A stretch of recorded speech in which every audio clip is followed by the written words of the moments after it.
तो dear friends, Kashi Hindi संस्थान में आप लोगों का स्वागत है।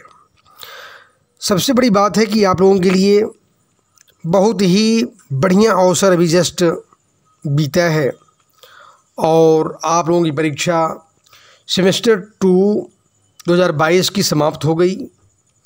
तो सबसे महत्वपूर्ण बात है कि काशी हिंदी संस्थान से जो बच्चे जुड़े रहे, बड़े पैमाने पर ऐसे बच्चे लाभान्वित हुए। यानी जो लोग नोट्स खरीदे या जो लोग मान लीजिए यूट्यूब को देखते रहे, तो लगभग सभी कुछ उसी में से आया। बहुत से बच्चों ने मेरे पास फीडबैक भेजा कि सर बहुत लाभ मिला और आपने बड़े पैमाने पर सेवा की बच्चों के लिए।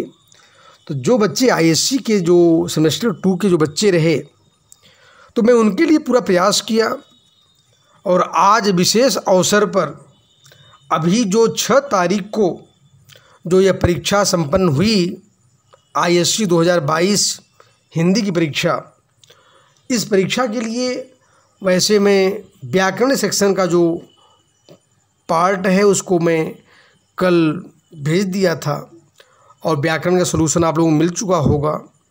आज मैं कुछ ऐसे राइटिंग पर चर्चा करूंगा और जो लिटरेचर पोर्शन है उस पर मैं चर्चा करूंगा। ध्यान दें, पहला प्रश्न जो है, और एक और बहुत फ़ायदा मिला आप लोगों को, जो बच्चे हमारे टाइम मैनेजमेंट को जो फॉलो किए, बहुत बड़ा लाभ मिला। बच्चों का जो प्रायः हिंदी में प्रश्न छूट जाता था, तो प्रायः बच्चों का प्रश्न छूटने नहीं पाया। तो इसलिए मैं बार बार आग्रह करूंगा आप लोग बड़े पैमाने पर इससे जुड़े रहें और भी बच्चों को जो आपसे जूनियर हों उनको प्रेरित करते रहें कि वे जुड़ें। खैर, अब मैं सीधा क्वेश्चन नंबर 1 पर आ रहा हूं, जो ऐसे राइटिंग है। ऐसे राइटिंग 300 से 350 वर्ड लिखना है। यानी 2 पेज से जो बच्चे 2 पेज लिखे होंगे और 2.5 पेज लिखे होंगे लगभग, वे ऐसे की प्रक्रिया को पूरा किए।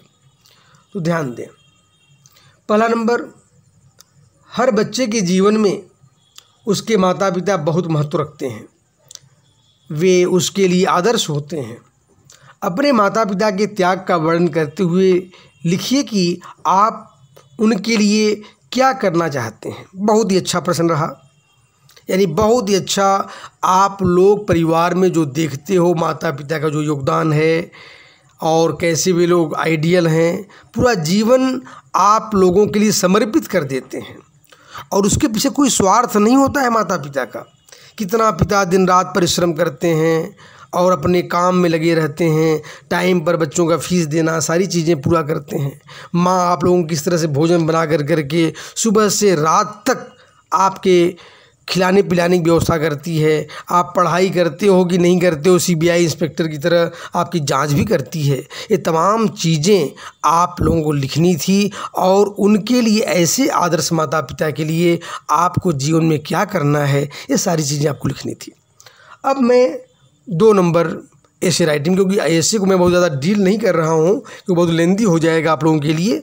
तो 2 नंबर में ध्यान दें, व्यक्ति की उन्नति में संस्कारों, शिक्षा एवं सामाजिक परिवेश का योगदान होता है। हर विषय पर अपने विचार व्यक्त कीजिए। ध्यान दीजिए, तो व्यक्ति के विकास में जो उसके संस्कार, कल्चर्स होते हैं, बहुत मायने रखते हैं। किस तरह से आप सुबह उठ कर के पूजा पाठ करते हो, किस तरह से आपके अंदर पॉजिटिव आइडिया वहाँ से पैदा होती है, ये तमाम चीज़ें लिखनी थी। और दूसरी बात है शिक्षा। यानी आपको जो हायर एजुकेशन प्राप्त करते हो, शिक्षा का उद्देश्य क्या होता है कि आपको यानी सामाजिक, आर्थिक, सांस्कृतिक, राजनीतिक, आध्यात्मिक स्तर पर ऊंचा उठना, ये तमाम चीज़ें शिक्षा सिखाती है आप लोगों को। ये सारी चीज़ें लिखनी थी आपको इसमें। और इसके बाद में सामाजिक परिवेश। सामाजिक परिवेश भी आगे बढ़ने, जैसे समाज में आपके अगल बगल कोई बच्चा आईएएस होता है, कोई डॉक्टर होता है, इंजीनियर होता है, सीए होता है, ये तमाम बच्चे जो होते हैं आपके सीनियर्स आपके अंदर प्रेरणा पैदा करते हैं। आप भी वहाँ पर मोटिवेशन प्राप्त करके आप वहाँ भी पहुँचने का प्रयास करते हो। भाई आपके मोहल्ले में अगल बगल लोग अच्छे अधिकारी बनते हैं तो माता पिता प्रेरित करते हैं ना, देखो मोहल्ले का बच्चा आईएएस हो गया, वह बच्चा जो है बहुत बड़ा अधिकारी हो गया, कोई डॉक्टर हो गया, तो ये सब तमाम चीज़ें प्रेरणा के स्रोत बनते हैं। तो आपके विकास में इन सभी का योगदान होता है। तो अब तीसरे नंबर टॉपिक में आ रहा हूँ, ध्यान दें। यहाँ पर बहुत अच्छा विषय है। हर व्यक्ति अपने लिए कोई न कोई व्यवसाय चुनना चाहता है। आप अपने लिए कौन सा व्यवसाय चुनना पसंद करेंगे, उसकी प्राप्ति के लिए आप क्या क्या प्रयत्न करेंगे और उससे देश और समाज को क्या लाभ मिलेगा, ध्यान दीजिए। तो यहाँ पर यह सब बताना है आपको कि आप कौन सा व्यवसाय करेंगे, कौन सा प्रोफेशन चुनेंगे लाइफ में, उसके बारे में आखिर क्यों चुनेंगे और उससे क्या कार्य आप करेंगे और अपने उस व्यवसाय को सफल बनाने के लिए आप क्या क्या प्रयत्न करेंगे। भाई आप कोई भी व्यवसाय, कोई बिज़नेस कर रहे हो तो उस बिज़नेस को के लिए कैसे आप मेहनत करोगे, ये तमाम चीज़ें लिखनी है। और एक बात, जब आप बिज़नेस करते हो या कोई व्यवसाय चुनते हो, आपको लाभ मिलता है तो आप निश्चित रूप से ये सोचने का प्रयास कीजिए उससे समाज और देश को भी क्या लाभ मिलेगा।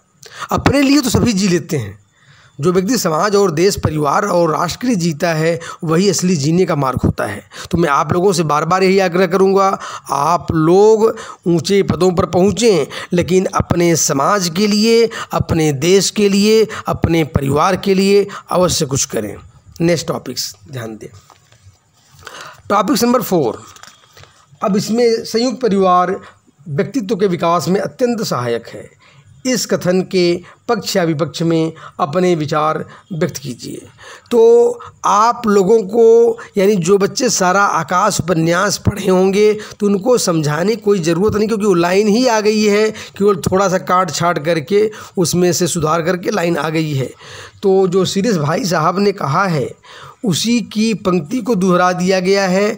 और एक बात, यानी जो लोग विपक्ष में लिखेंगे वो सीरीज भाई साहब के विचारों को ही पूर्ण रूप से लिख डालेंगे, एक बात। और दूसरी बात यहाँ पर यह भी ध्यान देने की बात है कि जो लोग पक्ष में लिखेंगे वो भारतीय जो संयुक्त परिवार का जो सिस्टम है उसको पूर्ण रूप से लिखने का प्रयास करेंगे। ये तमाम चीज़ें बहुत ही महत्वपूर्ण हैं और इसमें संयुक्त परिवार के, यानी जो लोग पक्ष में लिखेंगे, मेरिट्स को लिखने का प्रयास करेंगे। अब मैं टॉपिक नंबर 5 पर, अपने हाल ही में मुसीबत में फंसे किसी पीड़ित परिवार की सहायता की और आपने किस प्रकार उसकी सहायता की, उनकी सहायता करने में आपने किन किन कठिनाइयों का सामना किया तथा परिवार के पीड़ा मुक्त होने के बाद परिवार की एवं अन्य लोगों की क्या क्या प्रतिक्रियाएं थी, वर्णन कीजिए। भाई इसमें आप कोरोना काल के बातों को भी याद कर करके उसमें जो आपने किसी परिवार के लिए कुछ किया तो उसको लिख डालेंगे। और भाई यह भी होता है, जैसे आपने मदद की, खुद को कठिनाइयों में डाल करके दूसरे की समस्याओं को हल आपने किया, और जब वो परिवार ठीक हो जाता है तो आपके लिए तमाम, यानी वो जीवन भर आपको याद करता है कि इस व्यक्ति की वजह से आज मैं जीवित हूँ। तो तमाम चीज़ें उसमें, यानी टॉपिक्स जो 5 टॉपिक्स थे बहुत ईजी थे, इसमें कोई बहुत कठिनाई की बात नहीं, कोई बच्चा आंख बंद करके इसमें लिख सकता है। 6वां टॉपिक्स है, निम्नलिखित में से किसी एक विषय पर मौलिक कहानी लिखिए। देश प्रेम की कोई भाषा नहीं होती, यानी देश प्रेम कोई भाषा नहीं होती, इस पर कोई मौलिक कहानी लिखना है। यानी आप कहीं से भी देश प्रेम की काम कर सकते हो, यानी कोई कहानी लिख करके उसमें भी दे सकते हो कि उस प्रकार उसने समाज और देश की सेवा किया और गरीब होते हुए पर भी देश की सेवा किया, तो उस तरह से मौलिक कहानी के पक्ष में अपनी बातों को रख सकते हो। और एक ऐसी मौलिक कहानी लिखिए जिसका अंतिम वाक्य हो, काश बचपन के वे दिन फिर से लौट आते। यानी सारी बातें अपनी बचपन की पूरी यादगारों को लिखते जाओगे, पूरे बचपन में जो बातें आपके साथ हुई हैं लास्ट में वो लिख दोगे, काश वह दिन फिर से मेरे जीवन में वापस आ जाते तो फिर मज़ा आ जाता।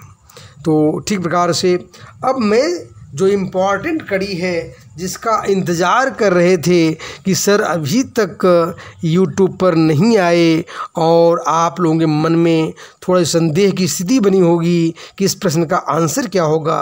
प्रश्न पत्र इस साल 2022 सेमेस्टर 2 बहुत ही अच्छा रहा, ध्यान दें। अब क्वेश्चन नंबर 3, तुमने इस घर को लाख अपने खून से सींचा हो पर वह घर कभी तुम्हारा नहीं हो सकता, तुम यहाँ हमेशा आउटसाइडर ही रहोगी। यह प्रश्न जो मैंने दिया था, जैसे लग रहा है कि पेपर क्या मेरा ही आया हुआ है। तो इस प्रकार से आप लोगों के लिए बहुत लाभ मिला होगा। टोटल प्रश्न जो भी मैं दिया था सारे प्रश्न भी उसी रूप में आ गए हैं। उत्तर आप इसको यूट्यूब से सीधा पा जाएंगे। मेरे यूट्यूब पर जो बच्चे जुड़े हैं या जो बच्चे मेरे नोट्स खरीदे हैं वहाँ से अवश्य आपको प्राप्त हो जाएंगे। उक्त कथन में कौन किससे आउटसाइडर कह रहा है, बहुत इजी बात है वैसे भी। तो यहाँ पर ध्यान देने की बात है, पम्मी जो पूनम है वो अपनी दीदी नीलम से करी। खैर मैं यहाँ सॉल्व नहीं करूँगा क्योंकि इसका आंसर मैं सॉल्व कर चुका हूँ। तो इसके तीनों पार्ट सॉल्व हो चुके हैं। अब मैं सीधा यानी उसको यूट्यूब में देख लेंगे आप लोग। और दूसरा और में कैसे कहूँ मनुष्यता एकदम समाप्त हो गई, कैसे कहूँ कि लोगों में दया माया रही नहीं गई, जीवन में न जाने कितनी ऐसी घटनाएं हुई हैं जिन्हें मैं कभी भूल नहीं सकता। ठगा भी गया हूँ, धोखा भी खाया हूँ, परंतु बहुत कम स्थलों पर विश्वासघात नाम की चीज़ मिली है। तो यह भी लाइन में दिया हूँ, आप लोगों को ध्यान देने की बात है। यूट्यूब से जो बच्चे जुड़े रहे हैं उनको आंसर वहाँ भी मिल जाएगा।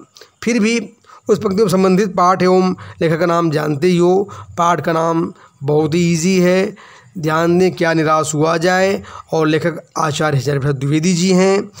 कैसे कौन मनुष्यता एकदम समाप्त हो गई है, यह पंक्ति किसने कही है, लेखक स्वयं हजारी प्रसाद द्विवेदी जी ने कही है। और यह पंक्ति लेखक ने किन दो घटनाओं को ध्यान में रख करके कही, वह दो घटनाएं, एक तो जब वो रेलवे की यात्रा कर रहे थे तो टिकट बाबू ने किस प्रकार से जो शेष पैसे उनका जो छूट गया था 90 रुपये वह ला करके कंपार्टमेंट में वापस किए। तो लेखक बहुत धन्यवाद उनको दिए कि ऐसे ऐसे कर्मचारी और ऐसे ऐसे अधिकारी आज भी देश में हैं कि जो इतने ईमानदार हैं।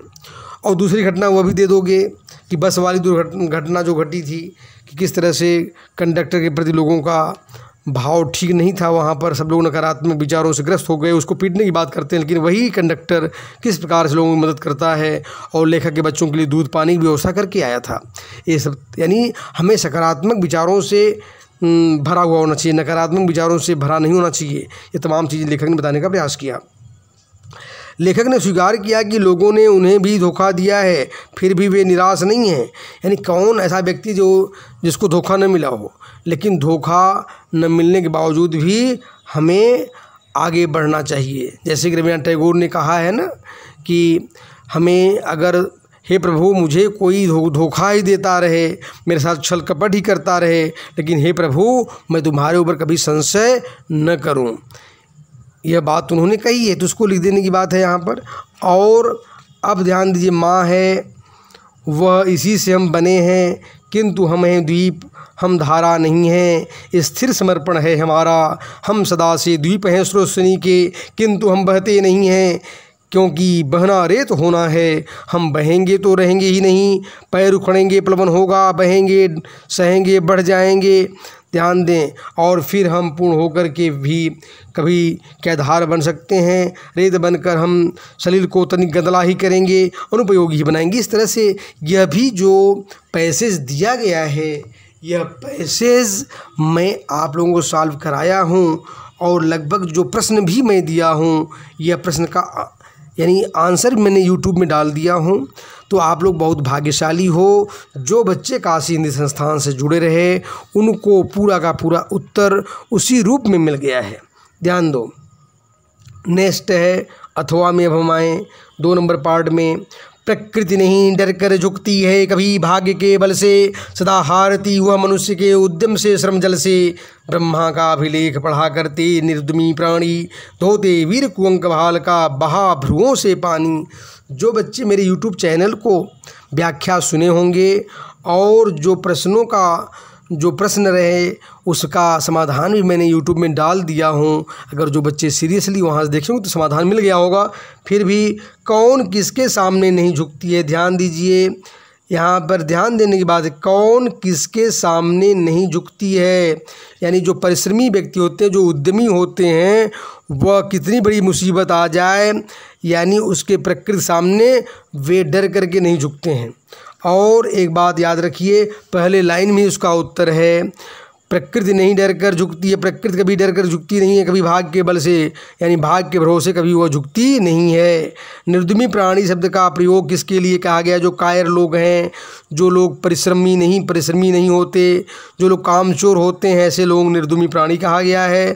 ध्यान दीजिए, वे क्या बहाने बनाते हैं? वे काम को टालते हैं और काम करते नहीं हैं और दूसरे में दोषारोपण करते हैं, और ऐसे लोग भाग्य के सहारे ज़िंदगी जीते हैं, खुद तो परिश्रम करते नहीं, कहते मेरे भाग्य में यही है, क्या करूं, तो रोते रहते हैं ऐसे लोग।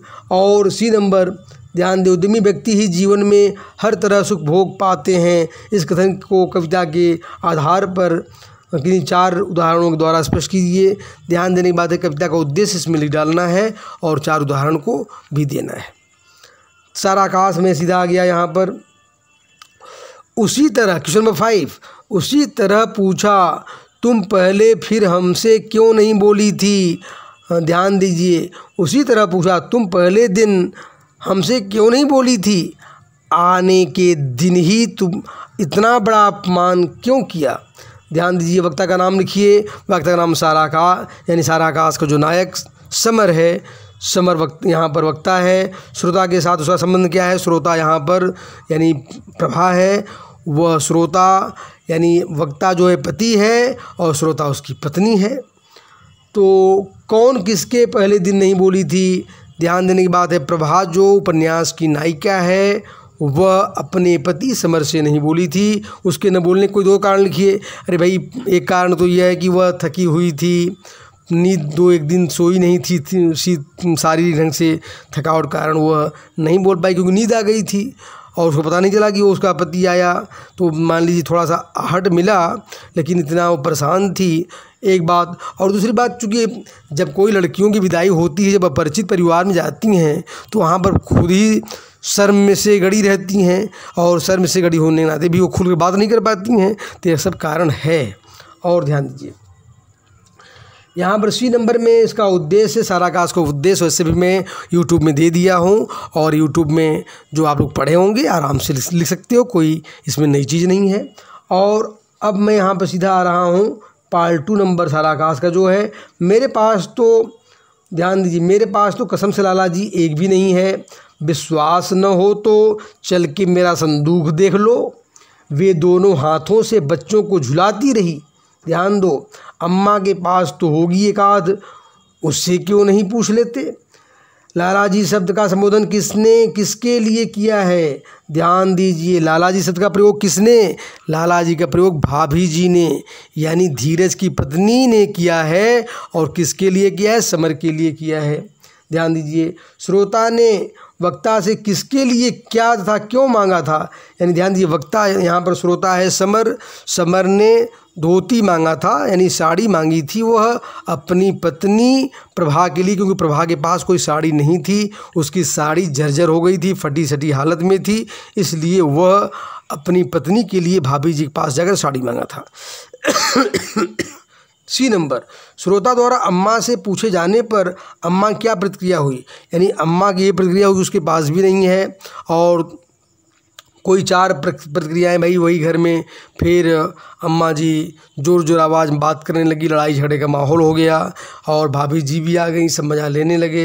इस तरह से जैसे कि उस घर में होता रहा है, वह एक प्रकार से घर में शोरगुल, लड़ाई झगड़े का माहौल पैदा हो जाता है। नेक्स्ट ध्यान दें। अब मैं सीधा आषाढ़ के एक दिन पर आ गया हूँ।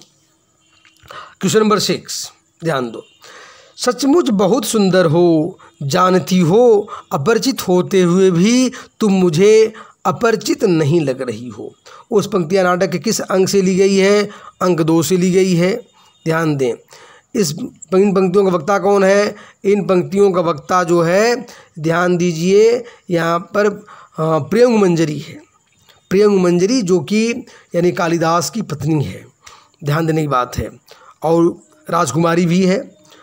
अपरिचित, ध्यान दीजिए, अपरिचित यहाँ पर पूछा है कि यहाँ वक्ता अपरिचित होने की बात की जा रही है। यहाँ किसके परिचित होने की बात की जा रही है? यहाँ पर जो उपन्यास की मुख्य पात्र है, नायिका है, वह कालिदास की प्रेमिका है, वह मल्लिका के लिए किया गया है। तो मल्लिका के लिए महत्वपूर्ण बात यहाँ कही गई है, क्योंकि भाई आज तक बातचीत नहीं हो पाई, इसलिए वो अपरिचित है। वह अपरिचित होते हुए पर भी अपरिचित क्यों नहीं लग रही है? क्योंकि अपरिचित भले है, लेकिन कालिदास ने उसकी सुंदरता के बारे में और उसके गुणों के बारे में बहुत बार वहाँ वर्णन कर चुके हैं, इसलिए सब कुछ सुन चुकी है, इसलिए अपरिचित होते हुए पर भी वो अपरिचित सी नहीं है। ध्यान दें, वक्ता का संक्षिप्त परिचय देते हुए उसके चरित्र की किन्हीं 3 विशेषताओं का उदाहरण सहित लिखिए। यहाँ पर वक्ता, ध्यान दीजिए, वक्ता प्रयोग मंजरी है। इसका चित्रण भी मैं यूट्यूब में दे चुका हूँ आप लोगों को, तो वहाँ से इसका समाधान आपको मिल गया। तो अब मैं आ रहा हूँ, अथवा बताओ मातुल में ऐसा क्या है किसके आगे कोई, जिसके आगे कोई सिर झुकाएगा? मातुल न देवी है न देवता, पंडित है न राजा है, तो फिर क्यों कोई सिर झुकाकर मातुल की वंदना करे? ध्यान देने की बात है। वक्ता का यहाँ पर प्रस्तुत कथन का वक्ता कौन है? प्रस्तुत कथन का वक्ता जो है मातुल है। वक्ता किससे बात कर रहा है? यहाँ पर वक्ता जो है मल्लिका से बात कर रहा है। वक्ता की वंदना सिर झुकाकर कौन और क्यों करते थे?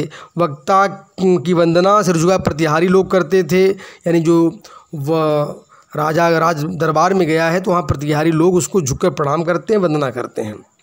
कोई 2 कारण लिखिए, क्योंकि भाई एक तो वह कालिदास के मामा हैं, पहला मुख्य कारण है, और दूसरा वो अतिथि है, अतिथि की सत्कार सभी लोग करते हैं, तो एक महत्वपूर्ण बातें हैं। तो नेक्स्ट में यहाँ पर C नंबर, वक्ता का संक्षिप्त परिचय देते हुए उसके चरित्र की किन्हीं 3 विशेषताओं का उदाहरण सहित लिखिए। यहाँ पर वक्ता जो है विशेष रूप से ध्यान देने के बाद उसके चरित्रण करना है, यानी मातुल का चरित्रण करना है। यह भी लगभग आपको यूट्यूब में मिल जाएगा। और मातुल चरित्रण में आप यह भी लिख सकते हो कि वह विशिष्ट गुण वाला है और उसका मामा है, बहुत ही भावुक स्वभाव का भी है और प्राकृतिक गुणों से प्रेम करने वाला है और शहरी वातावरण को भी देखने वाला है। इस तरह से आप 2-3 गुणों को लिख डालोगे। तो इस प्रकार से लगभग आपने ये देखा बच्चों कि जो बच्चे हमारे YouTube चैनल से जुड़े रहे, चाहे वो मेरे 99 रुपीज़ को वह खरीदे, सीधे स्तर पर लाभान्वित हुए। डायरेक्ट पूरा काशी हिंदी संस्थान से पेपर आया, 100% आपको मिला। इस प्रकार से आप लोग भाग्यशाली रहे। चरित्रण की जो बात है, जैसे मातुल के चरित्रण और प्रयोग मंजरी के चरित्रण, तो मैं वेरी इम्पॉर्टेंट जो वह टॉपिक्स था, यानी इम्पॉर्टेंट जो वीडियो था मेरा, वेरी इम्पॉर्टेंट, तो जो क्वेश्चंस थे उसमें सारी चीज़ें आपको मिल गई हैं, यानी सारा करेक्टर प्लॉट मैंने वहाँ पर डाल दिया था आप लोगों को। तो इस तरह से सारे आंसर्स आप लोगों को मिले हैं और आप लोग लाभान्वित। जो बच्चे पूरे यानी A to Z देखे मेरे वीडियो को, वह सीधे स्तर पर लाभ प्राप्त किए हैं। अब आप लोग जो हैं एग्ज़ाम के रिज़ल्ट की तैयारी करें, निश्चित रूप से आप लोगों के अच्छे मार्क्स आएंगे। और भी जो वीडियो हैं भविष्य में, अपने जो भविष्य में आप किस दिशा में जाना है आप लोगों को, इसकी तरफ भी मैं आपको गाइडलाइंस करता रहूँगा। और एक बात, जो आपके जूनियर्स हैं जो ISC में आ रहे हैं, उनके लिए भी आप प्रेरित करें बड़े पैमाने पर। और आरंभ बैच जो है उनके लिए मैं लागू कर चुका हूँ, और आरंभ को पूर्ण रूप से, यानी आप लोग उसको बड़े पैमाने पर प्रचारित और प्रसारित करें। उसको मैं लाइव क्लास वहाँ पर देने जा रहा हूँ। लाइव क्लास ISC के जो 12 के जो बच्चे 12 में 2023 में एग्ज़ाम देंगे, उनके लिए आरंभ बैच बहुत ही उपयोगी सिद्ध होने वाला है। तो बड़े पैमाने पर लोग बच्चे वहाँ जुड़ें। धन्यवाद।